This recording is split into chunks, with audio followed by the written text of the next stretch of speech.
ಬಸವಣ್ಣ ಹೇಳುವ ಮಾತು ತುಂಬ ಅರ್ಥವಾಗಿದೆ. ಅರ್ಥರೇಖೆ ಇದ್ದಲ್ಲಿ ಫಲವೇನು, ಆಯುಷ್ಯ ರೇಖೆ ಇಲ್ಲದನ್ನಕ್ಕರ.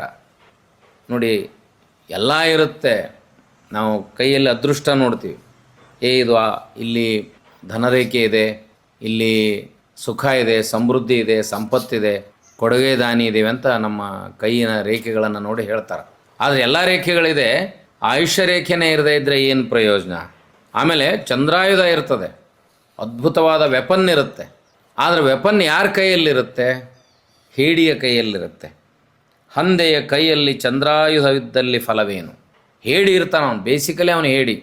ಹೇಗೆ ಅಲ್ಲಮಪ್ರಭುಗಳು ಹೇಳುವ, ಕೊಟ್ಟ ಕುದುರೆಯನ್ನು ಏರದೆ ಮತ್ತೊಂದು ಕುದುರೆ ಬೇಡುವ ವೀರನೂ ಅಲ್ಲ ಧೀರನೂ ಅಲ್ಲ. ಅದೇ ಕೊಟ್ಟ ಕುದುರೆ ನಮಗೆ ಚಲಾವಣೆ ಮಾಡೋಕ್ಕೆ ಬರಲಾರ್ದ ಇನ್ನೊಂದು ಕುದುರೆ ಕೇಳಿದರೆ ಏನು ಪ್ರಯೋಜನ ಅಂತ ಅಲ್ಲಮ ಹೇಳುವ ಮಾತಿನ ಹಾಗೆ ಇಲ್ಲಿ ಕೂಡ ಹಂದೆಯ ಕೈಯಲ್ಲಿ ಚಂದ್ರಾಯುಧ ಇದ್ದಲ್ಲಿ ಫಲವೇನು? ಅವ ಹೇಳಿದಾನ, ಅವನ ಕಡೆ ಅದ್ಭುತವಾದ ಅಸ್ತ್ರ ಇದೆ ಅಂದರೆ ಫಲ ಏನು? ಇವತ್ತು ಅಧಿಕಾರ ಅನ್ನೋದು ಅಯೋಗ್ಯರ ಕೈಯಲ್ಲಿದ್ದರೆ ಆಗೋ ಅನಾಹುತಗಳು ಏನು ಅನ್ನೋದನ್ನು ವರ್ತಮಾನದ ಯುದ್ಧದಲ್ಲಿ ನೋಡ್ತೇವೆ. ಕಾಲಕ್ಕೆದರೆ ಜಗಳ ಮಾಡೋದು, ಯುದ್ಧ ಮಾಡೋದು, ದೇಶದಲ್ಲಿ ಜಗತ್ತಿನಲ್ಲಿ ಅಶಾಂತಿಯನ್ನು ಉಂಟು ಮಾಡೋದು ಏನಂದರೆ ಹೇಡಿಗೆಯ ಕೈಯಲ್ಲಿ ಇದ್ದ ಆಯುಧದ ಹಾಗೆ ಅಧಿಕಾರ ಅನ್ನೋದು.